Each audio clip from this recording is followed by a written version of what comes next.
The early morning sun spilled across the cracked pavement of Murphy's diner, stretching shadows like secrets across the lot. Emily Carter stood at the door, adjusting her name tag for the 5th time. Her fingers trembled, not from the October breeze that whispered through the town, but from something deeper. A tightness in her chest, a cocktail of hope and fear. At just 19, life had already taught her that survival wasn't a given. Today felt like the edge of something enormous. Each hour she worked here meant a few more days of medication for her mother. And failure? That simply wasn't an option. With a soft chime from the brass bell above, Emily pushed open the glass door and stepped into a world drenched in the scent of fried bacon, burnt coffee, and vinyl memories. The diner was alive with motion, truckers hunched over greasy breakfasts, suited professionals checking their phones between sips of bitter black coffee, and families trying to wrangle sugar-charged children into eating something besides pancakes. Every sound, every clink of a fork or hiss from the grill made the place feel like it belonged to someone else. "You must be the new girl," a voice cut through the hum. Emily turned. Behind the counter stood a woman in her mid-20s, platinum blonde hair swept into a messy bun like she was too busy to care but too vain not to. Her sharp eyes scanned Emily like a barcode. Her name tag read Chelsea, but the way she stood, the way her shoulders didn't slouch, told Emily she didn't need a tag to assert dominance. "Yes, I'm Emily Carter. I'm supposed to start training today," Emily replied, trying to offer a steady smile, though her stomach was in free fall. Her voice sounded smaller than she intended, brittle even. Chelsea's laugh was crystalline, bright on the surface but laced with something colder. "Oh, honey, we know exactly who you are. Manager told us all about Murphy's newest charity case." Emily felt the sting before she could process the words. From behind the kitchen doors emerged 2 more servers, Mandy and Jake. "Mandy, Jake," Chelsea called, her tone syrupy sweet and sharp as broken glass. "Come meet our little small-town princess." Mandy, short but fierce, had raven hair that looked salon-perfect even in the diner's greasy haze. Her eyes carried the same calculating gleam as Chelsea's. Jake, the only male server, had a smile so polished it felt rehearsed, more performance than personality. "Though you're the one who needs this job so bad you're willing to scrape by on minimum wage," Jake said, drying his hand slowly on his apron like a judge preparing a verdict. "That's sweet, really sweet." Emily felt heat creep up her neck, but she stood her ground. "I'm grateful for the opportunity. I'm a fast learner, and I work hard." "Ooh, you'll learn," Mandy chirped, voice thick with false encouragement. "Won't she, Chelsea?" The 3 exchanged a glance, subtle, synchronized, and laced with unspoken understanding. It hit Emily like ice water down her spine. She clutched her purse tighter, the edges of the $20 bills inside poking her palm, a tactile reminder of just how fragile her safety net was. Chelsea handed her a steaming coffee pot. "Since you're so eager, why don't you start by learning the coffee station?" And Emily, she paused dramatically, letting the name drip off her tongue like a warning. "Try to keep up. Our customers don't run on small-town time." The next few hours unraveled like a test she hadn't studied for. Instructions were barked rather than taught. Chelsea raced through the coffee machine tutorial, her words faster than Emily's racing thoughts. When Emily asked a clarifying question, she was met with long, exaggerated sighs. Mandy took over during lunch prep. She moved like a dancer, swift and precise, but her tongue clicked disapprovingly whenever Emily reached for the wrong utensil or hesitated at the salad bar. "No, no, no like this," she snapped. "Haven't you ever worked in a restaurant before?" Emily shook her head, and Mandy's expression darkened with something that looked like a cross between disappointment and disdain. "That explains a lot," she muttered, loud enough for the kitchen staff to hear. Jake hovered nearby, always close enough to unsettle. He offered help with a smile that never quite touched his eyes. "Here, let me really show you," he'd say, performing her task with unnecessary flourish, as though he were on stage and she was the cautionary tale. By lunchtime, Emily's feet throbbed in her brand-new, discount, non-slip shoes. Her self-confidence had been stripped layer by layer until only her determination remained. She had forgotten to refill the napkin dispensers, mixed up the coffee machine steps, and dropped an entire stack of menus across the floor. Each mistake was a spotlight she didn't ask for, each comment a fresh bruise to her pride. Then came the moment that cracked her completely. Mrs. Henderson, a sweet, elderly regular who visited every Tuesday for the meatloaf special, gently asked, "Dear, what's the soup today?" Emily froze. She hadn't checked. In the whirlwind of instructions, no one had told her. Her heart thudded against her ribs as she excused herself and darted to the kitchen. "Actually," she gasped, finding her stirring a large pot. "What's the soup today?" Chelsea looked up, a mask of fake surprise painted across her face. "You mean you don't know? Weren't you supposed to learn that during prep?" She turned to Mandy. "Can you believe this? She doesn't even know what soup we're serving." "Chicken noodle," Mandy replied, not even glancing up. "But honestly, Emily, if you can't remember something that basic—" Emily didn't wait to hear the rest. She rushed back, cheeks aflame, throat tight. She delivered the answer to Mrs. Henderson with a polite smile that felt like it might crack her face. But the older woman's eyes, wise and warm, saw right through it. She reached out, fingers light on Emily's arm. "Are you all right, dear? You look a little overwhelmed." The words, so gentle, nearly undid her. In that moment, Emily wasn't a trainee. She was a daughter fighting to keep her mother alive, a girl trying not to drown in a sea of quiet cruelties. And somewhere deep inside, something hardened, not into bitterness, but into resolve. The storm wasn't over, not by a long shot, but maybe, just maybe, she wouldn't let it drown her. "I'm fine, thank you, just my first day," Emily replied, her voice softer than she intended, each syllable wrapped in fragile confidence. The lunch rush surged around her like a tide, and she felt herself constantly swimming upstream every time she thought she had found a rhythm, a moment where her steps aligned with the chaos. One of her co-workers would swoop in with performative exasperation, as if her missteps were deliberate rather than the growing pains of someone desperate to prove she belonged. From behind the counter, Emily overheard Chelsea complain to another server about having to babysit the newbie, while Jake cracked jokes about charity cases who think showing up earns them a paycheck. The words landed like darts, their sting more potent than she cared to admit. But she swallowed her pride, thinking of her mother at home, her frail body curled beneath a worn blanket, enduring another wave of chemotherapy. Her mother believed in her. Her mother needed her. Emily couldn't afford to crumble. During her short break, Emily retreated to the quiet of her car, the interior a sanctuary of silence compared to the diner's bustling hostility. She called her mom and spoke in a tone painted with sunshine, weaving a tale of supportive coworkers and a fantastic first day. She didn't mention the gnawing ache in her chest, or how her hands still trembled. As she ended the call, she stared at the steering wheel, her knuckles white. Back inside, she caught a glimpse of herself in the reflection of the diner's glass door. She looked younger than she felt, her face tight with uncertainty.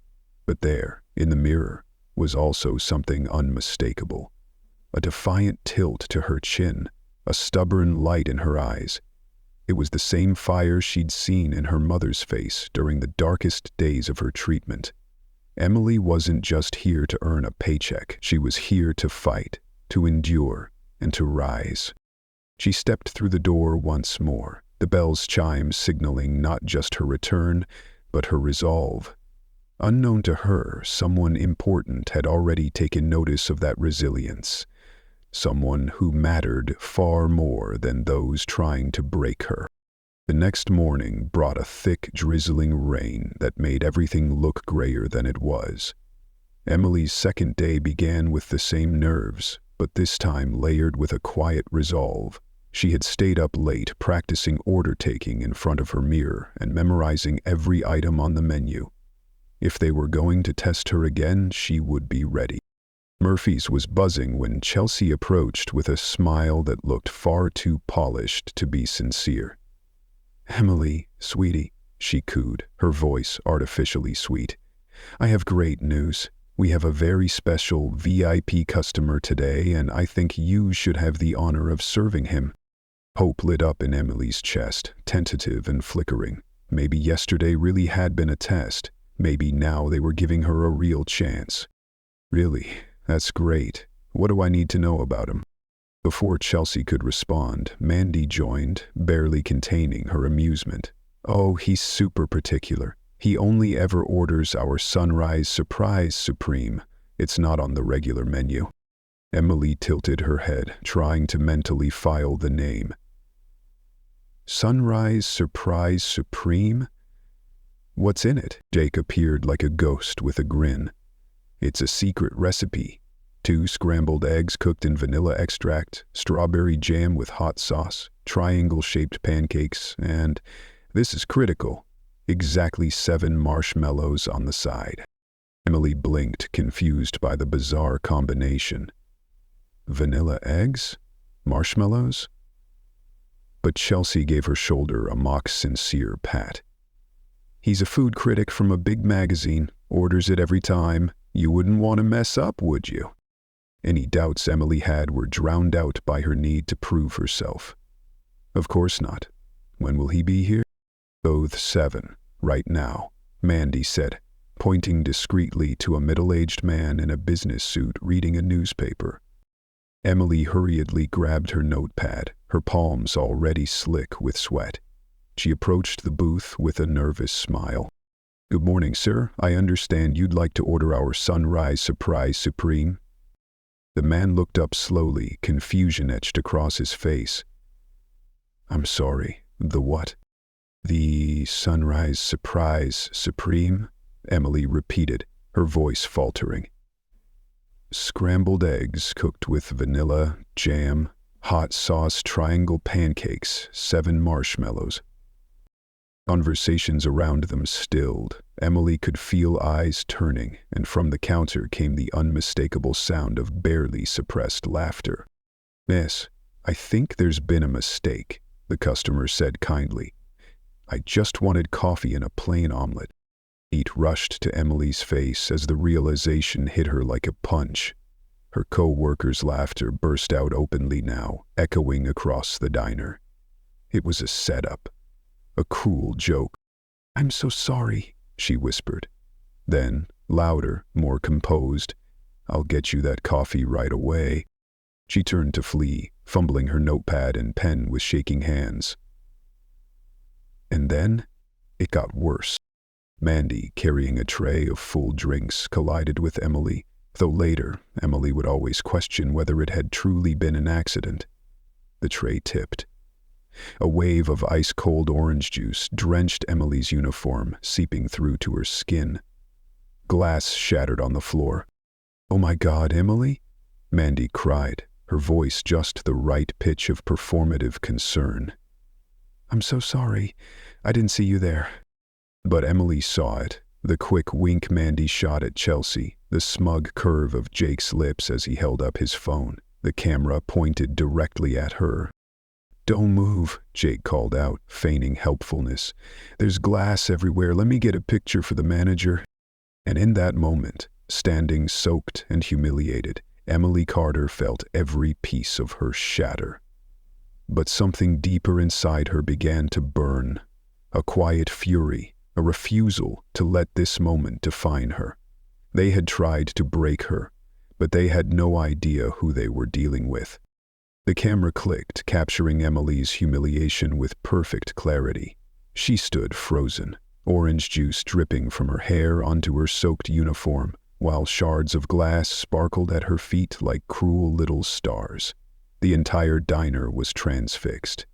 Some customers looked at her with quiet sympathy, while others stared with that uncomfortable intrigue people reserve for train wrecks they can't look away from. "I'm really sorry," she mumbled, not to anyone in particular, just to the air, to herself, to the universe that seemed to have conspired against her. "It's okay, honey. Accidents happen," came a kind voice from booth 3. But Emily knew. This wasn't an accident. It was a performance, rehearsed and cruel. Carefully stepping around the glass, she made her way to the kitchen, heart pounding. Chelsea's voice sliced through the murmur of the room. "Poor thing. She's just having such a hard time adjusting to real work." In the kitchen, Emily used paper towels to blot her uniform, the fabric clinging to her skin. Through the service window, she saw Jake laughing as he showed something on his phone to the others. Their laughter rang louder than it should have, sharp and deliberate. What Emily didn't see was the man in the corner booth. He wasn't laughing. He sat quietly, a small notebook open in front of him, his expression troubled and thoughtful. He had been coming to the diner for 3 days now, quietly observing. What he had just witnessed confirmed his deepest suspicions. As Emily returned to her post, dignity wrapped around her like a shield despite her soaked clothes, the man closed his notebook. Tomorrow, he decided, things would change at Murphy's Diner. The rest of her shift passed in a haze. People whispered, eyes lingered. Emily changed into a spare shirt from the Lost and Found, oversized and faintly smelling of cigarettes, but dry. Each time she passed a table, she wondered if customers were remembering her vanilla egg order, or worse, laughing at a now viral photo. She imagined Jake's phone screen, her image frozen in digital shame. Still, Emily found a rhythm. She focused on the simple tasks: accurate orders, hot coffee, clean tables. She avoided unnecessary interactions and kept her distance from Chelsea, Mandy, and Jake. It was self-preservation, not cowardice. The evening lull had just set in when Mrs. Patterson approached. A regular in her 60s with silver hair and kind eyes, she always ordered chicken pot pie and sweet tea. But tonight she walked straight to Emily, bypassing her usual booth. "Excuse me, dear," Mrs. Patterson said softly, glancing around. "May I speak with you for a moment?" Emily's heart sank. Had she messed up an order? Forgotten something? "Of course, ma'am. Is everything all right?" Mrs. Patterson gestured to an empty booth in the back. "Would you sit with me? Just for a minute. This is important." Emily hesitated. Chelsea was in the kitchen, Mandy was distracted with another table, Jake was probably outside smoking. She slid into the booth, folding her hands tightly in her lap. "I saw what happened earlier," Mrs. Patterson said, voice calm but steady. "That nonsense order, the spill, and I've been watching how those 3 treat you." Emily flushed, her cheeks hot with embarrassment. "Oh, that... It was just a mistake. I'm still learning." "Honey, stop," Mrs. Patterson interrupted gently but firmly. "I've been coming here for 15 years. There is no such thing as a sunrise surprise supreme, and that girl didn't trip. I saw her eyes. They were all watching, waiting for the moment to strike." Tears prickled at the corners of Emily's eyes. She blinked them back. She would not cry. Not here. Not again. "I appreciate your concern, really, but I need this job. I can't afford to stir up trouble."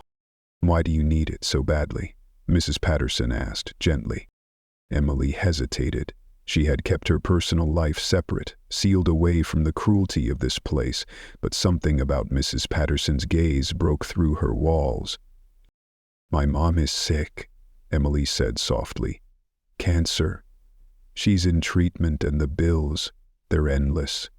This job is the only way I can help. I can't lose it." Mrs. Patterson's expression softened, eyes misting. "Oh, sweetheart, 19 and carrying the weight of the world. I'm so sorry. But listen to me. What they're doing to you isn't training. It's bullying. You don't deserve that. But what can I do? Emily whispered, panic edging her voice. If I say anything, they'll fire me. They'll twist the story. I just have to survive. Mrs. Patterson reached across the table and gently took Emily's hand. Sometimes the people who mistreat others get what's coming. You keep being the good person you are. The right people are always watching. Emily nodded, a flicker of belief returning. Thank you. It means more than you know. Mrs. Patterson leaned in slightly. I'm not the only one who's noticed. That man in the corner booth. He's been here every day this week. He's watching too. Emily turned to glance. A man in a gray suit, maybe in his 50s, with a briefcase by his side and an air of quiet observation. Their eyes met for a brief second. He didn't smile, but his gaze wasn't unkind. Who do you think he is? Emily asked. No idea, Mrs. Patterson replied. But he tips well and pays attention. That's the kind of customer worth keeping. Their conversation ended abruptly as Chelsea called across the diner. Emily, table 12 needs their check and the coffee station's dry again. Emily started to rise, but Mrs. Patterson caught her wrist lightly. Keep your head up, you're stronger than you know. And for the first time since she started, Emily felt that strength flicker to life. The rest of the evening passed quietly. Emily worked diligently, tuning out Jake's whispers and ignoring the sly glances. She noticed him showing his phone to another server, likely sharing the photo, but she gave him nothing to feed off. As closing time neared, the man in the gray suit finished his meal and stood to leave. He walked past Emily's station, pausing just briefly. "Excuse me," he said, his voice calm, assured. Emily looked up, heart skipping. "You're doing a good job. Don't let anyone tell you otherwise." He placed something on the counter, a $20.00 bill and a neatly folded note. Then he walked out, the bell above the door marking his exit. Emily unfolded the note with trembling fingers. The handwriting was elegant, confident. Kindness always rises. See you soon. Jazish. She stared at it, her heart fluttering. The words weren't just kind, they were powerful. Someone had seen her, believed in her, and it gave her something she hadn't had in days. Hope. 2 days later, she arrived at work with that note still in her wallet. She had read it so many times it was burned into memory. It had gotten her through long nights filled with her mother's coughing and medical bills that seemed to breed overnight. The morning shift was unusually quiet. Chelsea, Mandy, and Jake huddled together, whispering, their laughter gone. Emily didn't ask questions, she just worked, each task executed with quiet precision. Just after lunch, the air in the diner shifted. Mr. Rodriguez, the manager, stepped out of his office, visibly flustered. His tie was crooked, his expression serious. "Everyone, I need your attention," he announced, his voice louder and firmer than usual. "We have a very important visitor who wants to speak with the staff. Please gather in the main dining area immediately." Emily's stomach twisted into a tight knot. An important visitor almost always meant corporate suits, clipboard inspections, or looming policy shifts, rarely good news, especially for someone so new and vulnerable. She glanced around at the kitchen staff, who looked equally perplexed, all emerging from behind the counter in cautious silence. Chelsea, Mandy, and Jake had grouped near booth 3, their earlier bravado evaporating into nervous murmurs. Chelsea's perfectly blended makeup couldn't mask the tightness around her eyes, and Jake was compulsively running his fingers through his hair, a tic Emily had only seen during high-stress moments. "Do you think someone complained?" Mandy whispered, loud enough for Emily to hear. "Maybe about the service or something?" Emily felt a chill crawl across her back. If there had been a complaint, she knew exactly who they would blame. She was new, disposable. Her 2-day tenure hardly counted as a defense. and the trio she worked alongside would waste no time throwing her under the bus. Then the door opened with a familiar chime, and time seemed to slow. The man from the corner booth stepped inside, but something about him was different. The quiet, observant figure she remembered now moved with the deliberate ease of someone used to being obeyed. He wore the same gray suit but carried it like armor. Emily's hand instinctively went to her wallet, to the note tucked safely inside. "Kindness always rises. See you soon, Jess." Mr. Rodriguez, usually gruff and dismissive, practically hurried to greet him, extending his hand with reverence Emily had never seen him offer to anyone. "Mr. Hale, thank you for coming. We're honored." Hale. Emily's breath hitched. The name echoed in her ears. "Thank you, Rodriguez," the man replied with a tone of calm power. "I appreciate you gathering everyone." He stepped into the center of the dining area, and suddenly it wasn't a diner anymore. It was a stage. Even customers stopped chewing mid-bite. Every presence in the room bent slightly toward the man now standing at its center. "For those of you who don't know me," he began, eyes sweeping across the staff with measured control. "My name is Jonathan Hale. I'm the owner and CEO of Hale Restaurant Group, this diner, and 47 others across 3 states." The words dropped like a stone in a still pond. Emily heard a quiet gasp from Mandy, saw Jake visibly pale, and watched Chelsea's confident facade collapse in slow motion. "I've spent the last week here," Jonathan continued, voice still calm but now lined with authority. "Not as an executive or auditor, but as a customer. I came to see how our newest team members are welcomed and trained, especially during their most vulnerable first days." Emily's knees nearly buckled. Her mind reeled through every agonizing moment. The cruel prank, the humiliating spill, the laughter, the whispering, the staged photo. He'd seen it all. Every excruciating second. "What I witnessed," Jonathan said, the warmth in his tone giving way to ice, "has deeply concerned me. Behavior that not only violates company policy, but basic human dignity."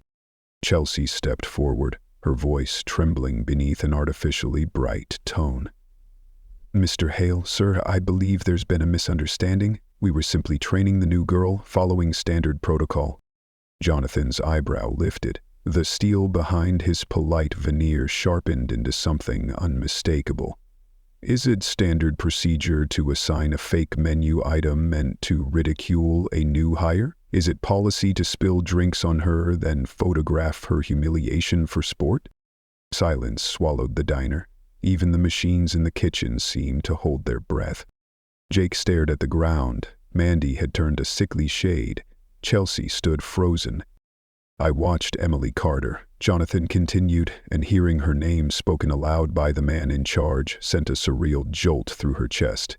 "Demonstrate more professionalism, kindness, and composure in 3 days than many employees do in years. She showed integrity under pressure, grace in the face of cruelty. She treated every guest with respect, even when she received none from her own team." Emily felt tears welling again, but these tears were different, not from humiliation or shame, but from the overwhelming release of being seen, being believed. Jonathan's gaze cut through the room, landing squarely on Chelsea, Mandy, and Jake. There was no yelling, no threats, just a calm promise of accountability. "Tomorrow, we will have some very serious conversations about the future of employment at this location, but today..." He turned back to Emily. "Emily, would you step forward, please?" Her legs felt like rubber, her heart pounding in her ears. Every eye in the room turned to her again, but this time the light felt different, less like a searchlight, more like a sunrise. She walked slowly toward him, her breath shallow, her world spinning.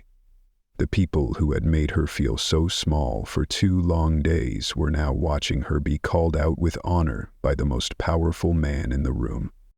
Jonathan smiled at her, genuine and kind. "Emily," he said, his voice now soft with respect. "In my 30 years of business, I've learned that real character emerges not when things are easy, but when they're hard, when people believe no one important is watching." He turned slightly, addressing the entire room but keeping his focus near her. "I watched this young woman navigate disrespect, humiliation, and intentional sabotage without retaliating, without ever sacrificing her dignity. And she still showed up. She still worked hard. She still served every customer with kindness." Heat rose to Emily's cheeks again, but now it was the warmth of pride. She glanced back toward the kitchen. The cooks were nodding. Even a few customers had risen to their feet, quietly applauding. "That kind of strength," Jonathan said firmly, "is what we need in leadership. That is who we should be rewarding. That is who we build our future on." The word leadership hung in the air like a dream Emily hadn't dared to dream. For days, she had been focused on survival, making it through each shift without breaking down, without failing, without giving anyone more reason to cast her aside. The thought that someone saw potential in her, real, tangible potential worthy of investment, was too much to grasp all at once. "Emily," Jonathan said, now addressing only her. "Effective immediately, I'm promoting you to assistant shift supervisor. Your pay will increase to $18.00 an hour, and will sponsor your enrollment in our management training program." The words struck Emily like a thunderclap. $18.00 an hour. It was more than just a raise. It was breathing room. It was her mother's medication. It was hope in dollars and cents. And the management program? That was a future, a path she hadn't dared to imagine. "I don't know what to say," she stammered, voice cracking under the weight of emotion. Thank you so much." "You've earned it," Jonathan said without hesitation. Then he turned back toward Chelsea, Mandy, and Jake. His warmth cooled into ice. "As for the three of you, your behavior has been documented and will be reviewed by our Human Resources Department and Regional Management." Chelsea stepped forward, desperation replacing her former arrogance. "Mr. Hale, please. I think there's been a misunderstanding. We were just trying to—" "Trying to what?" Jonathan interrupted, his voice razor-sharp. "Improve morale, support new staff, because from where I sat it looked like you were systematically breaking down a young woman's confidence just to feed your own insecurities." Jake managed a whisper. "We didn't know she was—" "You didn't know she was what? Someone worthy of basic respect? You thought that because she needed this job, she was beneath your kindness, that because she was new, she was fair game for mockery." Jonathan didn't raise his voice, but the weight of his words pressed down like a storm. Emily could see the fury behind his composed demeanor, carefully reined in but unmistakable. "Let me be clear. I don't care what you thought. I care about what you did." Mandy broke into sobs, her makeup streaking. "Please, Mr. Hale, I have a mortgage, bills." "And Emily has bills too," Jonathan said without blinking. "The difference is, she faced hers with integrity. She didn't use her struggles as a license to hurt others." Emily watched, a strange mix of justice and compassion swirling in her chest. These were the people who made her feel small, who mocked her every misstep, and now they were reduced to apologies and excuses. "Effective immediately, you're all suspended without pay," Jonathan said. "HR will contact each of you within 48 hours. Your future with this company will depend on that meeting." A heavy silence followed, broken only by Mandy's quiet weeping and the faint hum of traffic outside. Mr. Rodriguez stepped forward, his discomfort obvious. "Mr. Hale, should I arrange coverage for their shifts?" "Emily will handle it," Jonathan replied. Another shock. Emily's eyes widened. As assistant shift supervisor, staffing is part of her responsibility. Emily nodded, steadying herself. "Of course, sir. I'll ensure coverage and keep everything running." Jonathan gave her a small but sincere smile. "I have no doubt you will. You've already proven you can handle pressure. Managing a team will be the easy part." As Chelsea, Mandy, and Jake exited through the back, their footsteps felt like echoes of a fading past. Emily stood rooted, absorbing the seismic shift in her world. Just days ago, she had been the desperate girl, begging for a chance. Now she was in charge. "Emily," Jonathan said more quietly, "I want you to understand something. Today wasn't just about consequences. It was about recognizing what we need more of. You have the kind of integrity that can't be taught, the resilience that true leadership demands." Tears rose again, but she blinked them back. Leaders didn't cry, at least not in public. "I won't let you down, Mr. Hale." "You couldn't if you tried," he said with a nod. "Now, let's see how you plan to manage tonight's schedule." As she walked toward the office, she passed the mirror. For a moment, she saw her old self, wide-eyed, nervous, uncertain. But beside that reflection stood someone new. Someone who had stood her ground. Someone who had earned her place not through pity, but through fire. Her story was no longer about surviving. It was about rising. 1 week later, Emily stood confidently behind the counter, clipboard in hand, observing the ebb and flow of the breakfast rush like a conductor leading an orchestra. The same booths that once felt like foreign territory now belonged to her, each table a beat in the rhythm of a diner she had helped reshape. "Table 6 needs coffee," called Maria, a senior server who had once viewed Emily with suspicion, but now treated her with respect.